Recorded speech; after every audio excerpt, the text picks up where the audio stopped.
Changing Places. Alan Hines, illustrated by Marcello Baez. Original Dominoes series editors, Bill Bowler and Sue Parmenter. Chapter 1 Hal and Tim meet.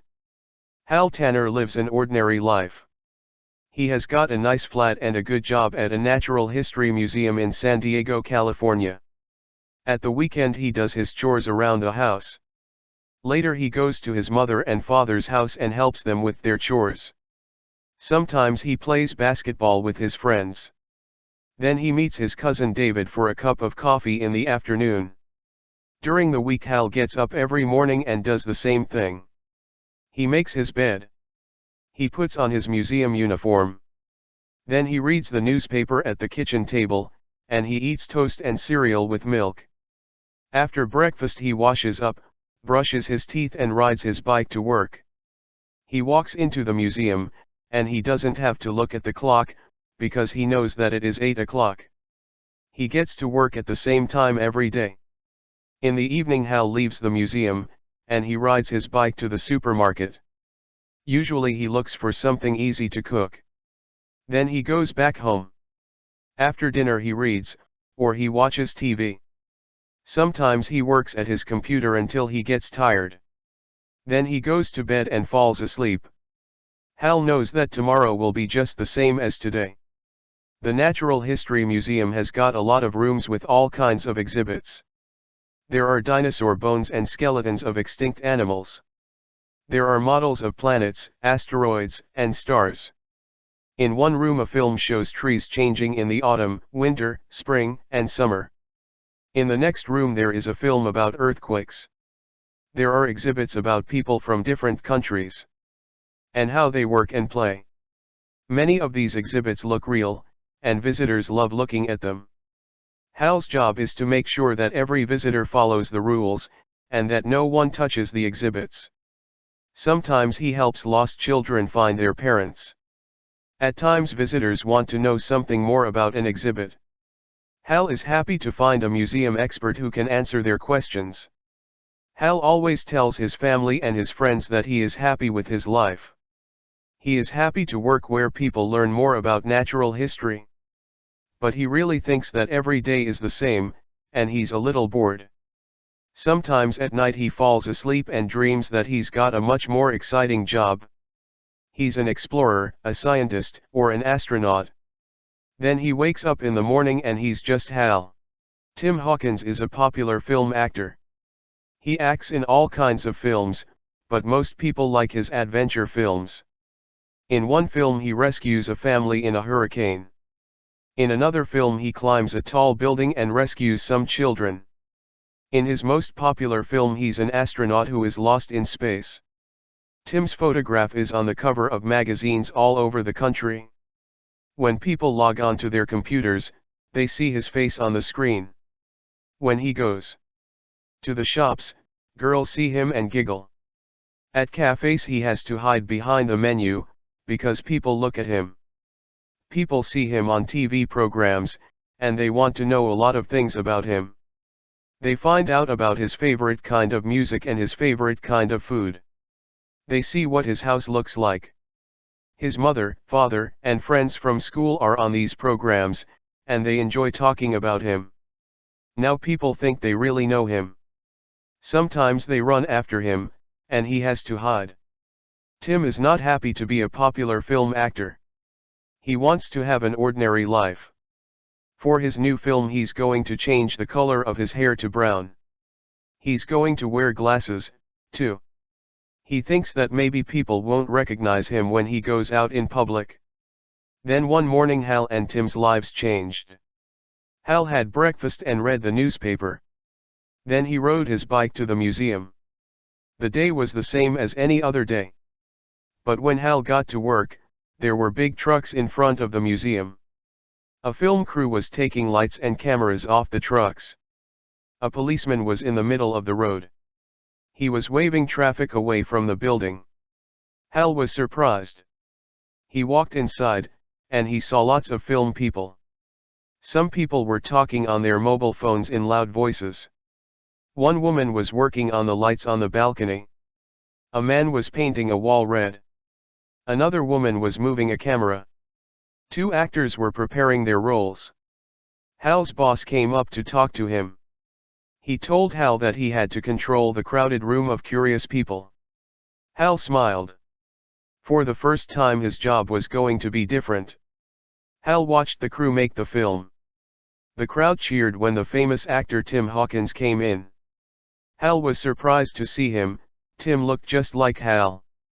Hal liked the film where Tim was an astronaut lost in space. In this film Tim had to rescue a young boy who was climbing up on a model of a volcano. They had to film it lots of times. In the end Hal could say Tim's lines before Tim could say them. At lunchtime Hal went to the canteen. Hal was having a cheese sandwich, a bowl of soup and some crisps. He wanted to finish lunch so he could watch the filming again. Just then Tim Hawkins walked into the canteen. Suddenly Tim saw Hal and stared at him. This was so strange. It was like looking in a mirror. "Who are you?" Tim asked him. "You look like me." "No, you look like me," Hal said. "I'm Hal Tanner." "Are you an actor?" Tim asked. Tim was worried that Hal was going to work on the film, too. "No," Hal said. "I work here at the museum." Both of them laughed. "I've got a good idea, Hal Tanner," Tim said quietly. "Let's change places for 2 or 3 hours." "How do we change places?" Hal asked him. "You're famous, and I'm not an actor. I don't know how to work in a natural history museum," Tim said. He laughed. "And I don't like being famous." Hal wasn't sure. "I don't know if this is a good idea," he said. "Come on," said Tim. "It'll be fun. Let's change clothes." Hal thought about it, and then he smiled. "Okay," Hal said. "But just for 2 hours." They went to Hal's office, and they changed into each other's clothes. Chapter 2 Changing Places is Fun. Now Hal and Tim were wearing each other's clothes. Hal watched Tim's feet, and then he tried to walk like him. "You have to walk like you are a famous film actor," Tim said. "People like that. They smile when they recognize you." Tim brushed his hair like Hal. Hal looked at him. "You look like Hal Tanner and you are not a film actor," Hal said. "You work at this museum and your job is to help visitors. I don't want your boss to be angry with me," Tim said. He laughed. "No," Hal said. "If he's angry with you, then he's really angry with Hal. That's me." Tim and Hal stared at each other. They were surprised by how much they looked alike. Tim showed the script to Hal. "Here's what you have to do next in the film," Tim said. "Just say those words and smile like I do." Hal tried to smile like Tim. "You look just like Tim Hawkins," Tim said. Just then Hal's boss came into the office. He looked at the clock and then he looked at Tim. "It's time to get back to work, Hal," he said. When Hal's boss left, Hal and Tim looked at each other and laughed. "This is going to be easy," Tim said. "Who is Hal and who is Tim?" "Nobody knows. Our mothers couldn't say, I'm sure." Hal laughed. Hal played Tim's role in the next scene. He was wearing Tim's clothes. Everyone was looking at him. At first he felt nervous. Soon he was having fun. He liked being an actor. "You're wonderful," the crew told him. When they said that, he smiled like Tim Hawkins. They filmed the scene again. Hal talked to the director. "There isn't enough danger. Can we have more danger in this scene?" "What kind of danger, Tim?" the director asked him. "Do you want people to chase you? Do you want a storm?" "A storm," Hal said. He was thinking about this. A storm is good, but how about some fireworks coming from the volcano? He said it like Tim Hawkins. "I want lots of danger when I rescue the boy." "Brilliant idea, Tim," the director said. "You're right." At the same time, Tim was Hal. He asked the visitors to be quiet and not make a noise during the filming. He made sure that people didn't use cameras or camcorders. He asked them not to touch the exhibits or the film crew's things. No one looked at Tim and thought he was the actor Tim Hawkins. He could relax. Hal's boss came to speak to Tim. "Hal, can you go to the astronomy exhibit for an hour, please?" The astronomy exhibit was quiet. Tim looked at the different models of planets and stars. He watched a documentary film about satellites in space. Later he walked into another big room where there was one exhibit about fish and another exhibit about oceans. He learned about wind, rain, and weather balloons. "I'd like to have Hal Tanner's job," thought Tim. "I'd like to learn about science and the earth. I'd like to find out about animals in the desert and in the rainforest, and I want to know how fish live in the sea." In another room Tim watched a film about an ice storm. Two girls were watching the film, too. One girl asked Tim, "When is there ice, and when is there snow?" "I don't know," Tim said, "but I'll find someone to tell you." Usually girls giggle when they see Tim. But these girls thought he was a worker in the museum. He went to look for someone to help them. A few hours later Hal and Tim met again in Hal's office. They were going to change into their own clothes again. "Today was a wonderful day," Tim said. "Changing places with you was the best fun I've had in a long time." "Was it?" Hal asked. He laughed when he saw that Tim was telling the truth. "Yes," Tim said. "Did you know that the ocean makes up 72% of the Earth? Do you know how many animals will be extinct if we don't do something to help them?" Hal liked his job, but he thought it was too ordinary. He couldn't imagine that Tim was happy being Hal Tanner. "You're on a talk show at 8 o'clock, Hal said. "You're meeting a journalist at 9, and then there's a party." "A party?" Tim said. "I can't go to a party tonight. I have to film in the desert tomorrow." "Yes," Hal said. "You're starting at 6 in the morning." Tim thought about this. Then he said, "Hal, you do those things. People will think that you're Tim Hawkins." "No, I can't do that," Hal said. "Someone will catch us. I might lose my job." "No one will catch us," Tim said. "Let's do it for one more day and see what happens." The idea made Hal feel frightened. But it excited him, too. Finally he agreed. "Okay," he said. "Let's do it." Chapter 3: New roles for Tim and Hal. At Hal's flat, Tim told Hal everything about Tim Hawkins. "I have a secretary who comes to work every day," Tim said. "He works at the computer. He answers the phone and sends emails about my work. Fans write to me, and he sends my picture to them." Hal wrote this down. "There's a swimming pool if you want to swim," Tim said. "I have scripts for 3 new films. If you would like to read them, you can. Do you want me to give you ideas for the roles?" Hal asked. Tim laughed. You look like me. People think you're me. But I'm the only one who can be the real Tim Hawkins." Hal told Tim everything about Hal Tanner, too. "You have to leave my flat at 7:45 in the morning to be at work on time. You have to park my bike at the side of the museum and use the bike lock. Do you want to write this down?" Hal asked him. "No," Tim said. "I'm an actor. I've got a good memory."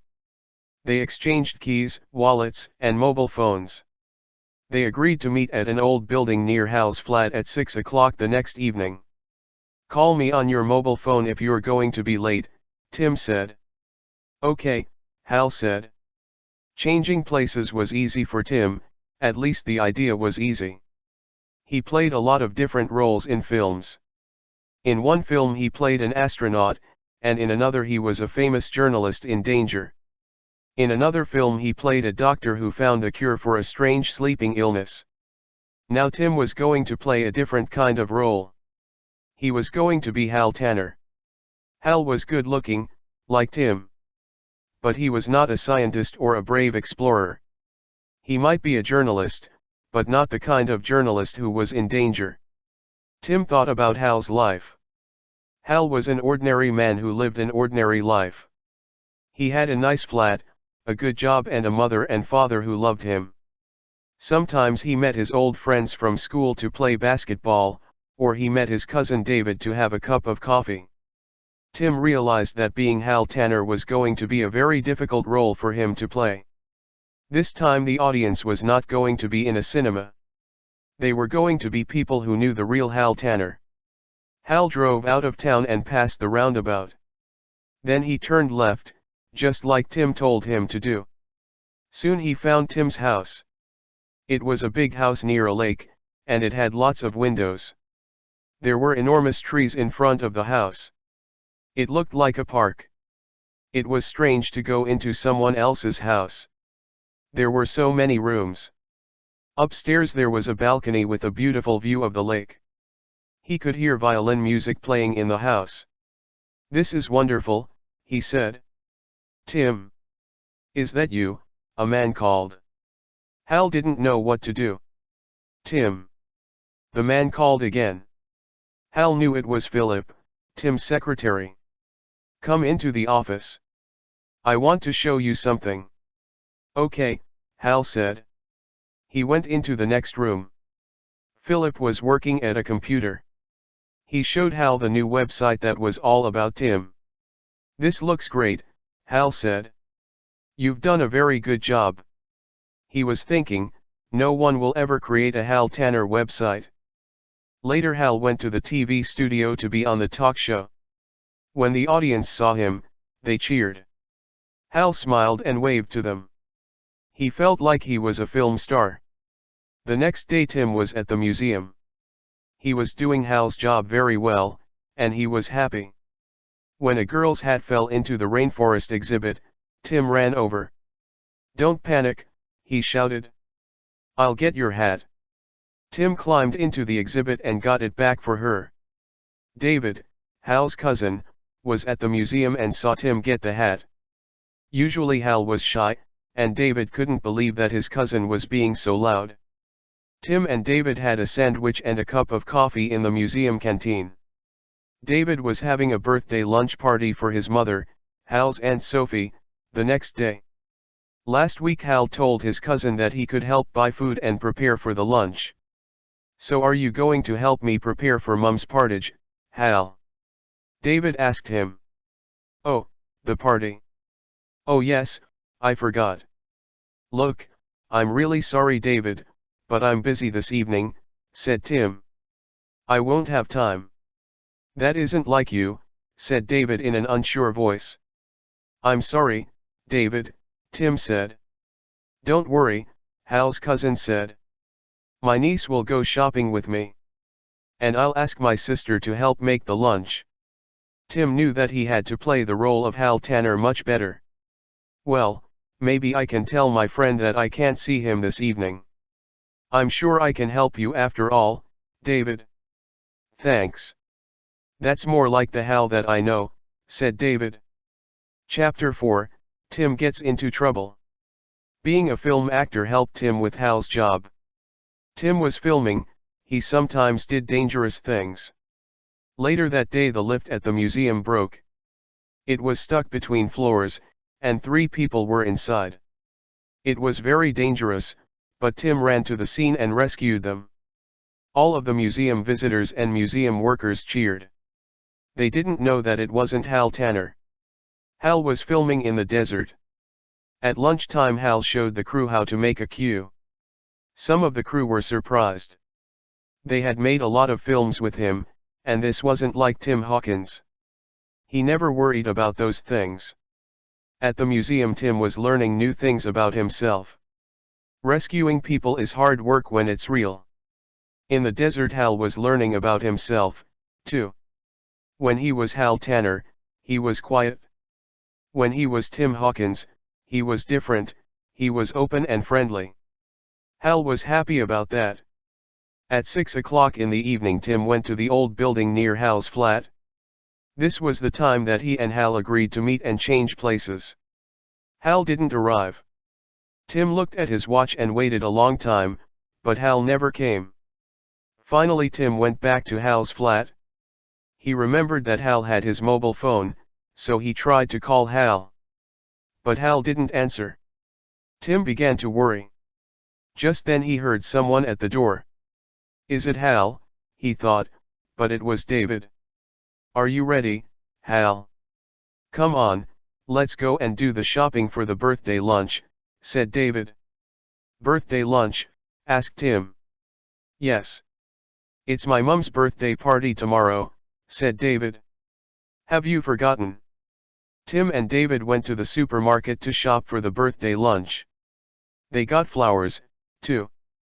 David asked Tim lots of questions. Tim didn't know if he could play this role in front of Hal's entire family. He tried to call Hal again. There was no answer. Just then the mobile phone rang. Is this Hal?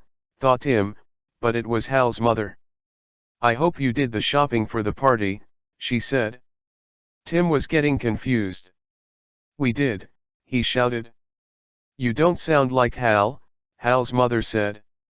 I have a cough, Tim said. Do you feel sick? Hal's mother asked. Do you have a temperature? Don't worry, Tim said. I'll feel better tomorrow. At the same time Hal and the film crew were in the desert.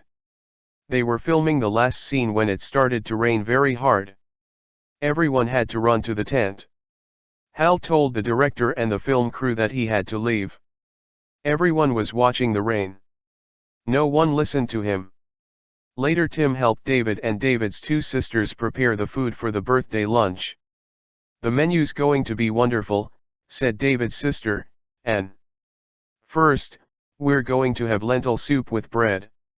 Next there's going to be fish, chicken, green beans, carrots, rice, potatoes, and a big salad of spinach and tomatoes. Then there's going to be coconut cake and fruit. We've got some ice cream, too. David said as he put it in the freezer. Tim and Hal's cousins listened to the radio while they worked. David took plates into the dining room and put the flowers on the table. Everyone was having a good time but not Tim. He was worried. He told Hal's cousins that he had to leave, but they wouldn't listen. Hal, put the fruit in that wooden bowl, and said. Hal, can you give me the blender? Jane asked. We'll cut the bread tomorrow, and said. Hal, can you pass me the big knife to put on the tray? This lunch is going to be brilliant. David said. Finally Tim told them that he had to go home to do work on his computer. He gave the blender to Jane and left. Is Hal okay? Jane asked. She was making the cake. I think Hal works too hard, David said. This party with the family will be good for him. Tim was tired after his busy day. He wanted to go to his own house and sleep in his own bed. But he didn't have his car, and he didn't have much money. He had to go by bus. A lot of people were on the bus, and they didn't know he was Tim Hawkins. That was good. The ride took a long time, because the bus stopped many times. It was hard to keep his eyes open. When he got home, he remembered that he didn't have his house keys. Hal had got them. He climbed over the gate. Before he got to the ground, the alarm rang. He knew he had to turn it off. But before he could do that, the police arrived. Tim began to run. Stop, the police shouted. Oh no. They'll know I'm Tim Hawkins. I don't want anyone to see me in these old clothes, thought Tim. Tim ran away. Usually he ran away from ordinary people. Now he was running away from the police. Tim thought that changing places was fun at first. Now he thought it was getting him into trouble. Chapter 5, Hal Gets Lost. Usually the sun makes the desert very hot and dry. But today the sky was dark, and it was cold and very wet. The film crew waited in the tent. They couldn't work. The director was talking to the crew about the scene. He wanted Hal to look like he was in danger. At the same time Hal was looking at his watch. It was late. The director saw that Hal was worried. "Don't worry, Tim," he said. "The rain will stop soon. The sun will come out, and then we can film the last scene." "I have to leave now," Hal said. "You can't leave," the director told him. "No one can leave until we've finished filming the last scene. It's very important." "Is it more important than the film?" the director asked. "No," Hal said. "But I have to help my cousin prepare a lunch for his mother. I told him that I would help." "A lunch?" The director laughed. "It's my Aunt Sophie's birthday," Hal said. "That's very funny," the director said. He laughed again. "Tim, take your aunt out to a restaurant. You don't need to prepare lunch for her." Soon the rain stopped, and the crew wanted to start work again. "I have to tell you something," Hal said to the director. "Relax, Tim," the director said. "The sun is coming out now, and we can film the last scene." "But I have to tell you something very important," Hal said. "I'm not really Tim Hawkins." The director looked at Hal and laughed. He thought this was a joke. "Who are you then?" he asked. Hal was quiet. How could he tell him that he was Hal Tanner? He couldn't tell him that he had an ordinary job and lived an ordinary life. He couldn't tell him that he and Tim Hawkins were changing places. "Of course you're Tim Hawkins," the director said. "Sometimes you're very funny, Tim. Why don't you play funny roles?" Then he walked away. Hal started to run away. He thought he was safe. Then the crew saw him run, and they started to chase him. They chased him just like the police chased him. Hal had to hide behind a big rock. He was tired of being a film star. He really wanted to go home and help his family prepare for Aunt Sophie's birthday lunch. Then Hal saw Tim's Jeep. When no one was looking, he got in the Jeep and drove away. He drove across the desert. It was a beautiful evening, and he was very happy. Just then he knew that something was wrong. He was driving in circles. He stopped the Jeep and looked for a map. But Tim didn't have one. He started to drive again. He was confused. He was looking for something he recognized, but he saw only sand. Then the Jeep stopped, and he couldn't start it again. There was no more petrol in the car. At that moment Tim's mobile phone rang on the seat beside him. Hal answered Tim's mobile phone. "Hello. Where are you, Hal?" Tim asked. Hal was happy to hear Tim's voice. "Did you help my cousin with the shopping?" Hal asked. "Yes, I did," Tim said. "Where are you?" "I'm lost." Hal said. "Where are they filming the desert scene? Do you know where I am?" "No." Tim said. "Someone always drives me to the filming in the morning and drives me back home in the evening. But please come back quickly. I want to get back to my house, but you've got my keys. Your aunt's lunch party is tomorrow, and I promised to help prepare it in the morning. I don't think I can be Hal in front of your family." Just then the mobile phone went dead. Hal shouted into the phone. "Tim! Tim! Oh no," thought Hal. "Tomorrow is Aunt Sophie's birthday. My cousins are preparing the birthday lunch without my help. My mother and father will be there, and all of my family, too. If I don't get back in time, I hope that Tim can do a good job as Hal Tanner." Hal was alone in the desert that night. His old life was far away, and he didn't know how to get home again. But he wasn't afraid. He looked at the stars and the moon. The desert made him think of the museum and the astronomy exhibit. It was like being in an enormous natural history museum. The sky was starting to get light. Hal got out of the Jeep. He was exploring when he heard something coming across the desert. Finally he could see that it was a truck. There were farm workers in the truck. They were waving to him. Hal waved, too. The farm workers recognized Hal and cheered. They were very excited. "Look," they cried. "It's Tim Hawkins." "Hello, Tim Hawkins." "Hello," Hal said. He was very happy to see them. He smiled at them just like Tim Hawkins. "I've seen all of your films twice," one of them said to Hal. "I am your biggest fan." Hal laughed. "You're very kind," he said. For a minute or two Hal forgot all his problems.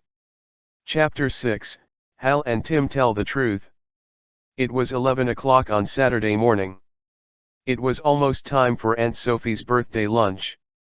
Tim was helping David, Anne, and Jane. He put the bowls of fruit and the flowers on the table. Everything looked beautiful. Soon a lot of people arrived. Tim was nervous, because they were Hal's family. They talked to him, and they took photographs with him. They told him how much they loved him. To Tim, they were strangers. David came to Tim. "Your mother and father have just arrived, Hal," he said. "They want to see you." Aunt Sophie was in the dining room with Hal's mother and father. She told them that she was happy. Her children and her nephew Hal were preparing a wonderful lunch for her. Hal's mother smiled. She was proud of her son. Tim watched Hal's parents from the kitchen door. Just then Hal's mother saw Tim. Tim quickly went back into the kitchen. "I'm not really Hal Tanner," Tim said to David. David didn't believe him. "Yes, you are," he said. He laughed and pushed Tim into the dining room. Tim knew that he was a good actor, but playing Hal Tanner was the most difficult role of his life. Tim and David walked into the room, and the guests stopped talking. Then everyone cheered for Hal and his cousins, and for the lovely party. "I'm lucky to have my children and my nephew," Aunt Sophie said. "They have real talent. They could have their own TV program. They could show everyone how to prepare a party." Everyone agreed. Tim smiled. Hal's mother watched him. She was quiet. She didn't know who this young man was, but he was not her son. Suddenly everyone heard music coming from outside. The door opened, and Hal came in with his new friends. The farm workers were singing and playing music. Two of them were playing guitars, one was playing the trumpet and the others were singing. The guests were confused, but they cheered the musicians. Hal's mother looked at Hal. Then she looked at Tim. She was very shocked. "Mother," Hal said. "He's Tim Hawkins and I'm Hal." Hal's mother couldn't speak. Hal and Tim talked at the same time. They tried to tell her about changing places. "Yes, Mrs. Tanner," said Tim, "we changed places for one day to see what happened." Tim brushed back his hair and took off his glasses. Suddenly everyone could see that he was Tim Hawkins, the film actor. Tim liked that. Hal's mother came over to Hal. She gave him a serious look. "Tell me something," she said. "Why did you change places with Tim Hawkins?" "Usually every day is the same for me," said Hal. "I know that every day will be just like the day before. That is Hal Tanner's life." "That's true," his mother said. "But what's wrong with being Hal Tanner?" Hal told his family about his adventure. For one day he was an actor in an action film. He was on a talk show. A journalist asked him questions and wrote down every word that he said. "When I went to a party, people stared at me," he said. "They wanted to talk to me. They told me that they liked my films." "But those films aren't your films," his mother said. "I know," Hal said. "But it was a lot of fun for one day. When people thought that I was Tim Hawkins, I did new things. I couldn't do those things as Hal Tanner." Then he told them about crossing the desert to be here with his family for Aunt Sophie's birthday. To him that was the most important part of his day. "I'm very happy to be Hal Tanner," he told them. "I don't want to change my life for the world." Everyone had a good time at lunch. They liked the food that Tim and Hal's cousins prepared. Soon it was time for Aunt Sophie's birthday cake. Hal and Tim went into the kitchen to get it. In the past 2 days the two of them learned a lot about each other and about themselves. They liked changing places, but they were ready to go back to their own lives. Hal and Tim carried the cake into the dining room. The family sang happy birthday to Aunt Sophie. Tim made a speech to Hal's family. "Hal's lucky to have this family," Tim said to them. "I'm lucky, too. I had a lot of fun in Hal's job, and I learned all about natural science. I went shopping and prepared a meal with David and his sisters. They were like my own cousins. Finally I've spent this wonderful day with you. Happy birthday, Aunt Sophie." Later the farm workers played a song from one of Tim's films. Tim sang for Aunt Sophie and the other guests. Then Hal got up, and he and Tim sang together. "Hal, you were great at acting," said Tim. "But I'm sure that I sing better than you." They both laughed.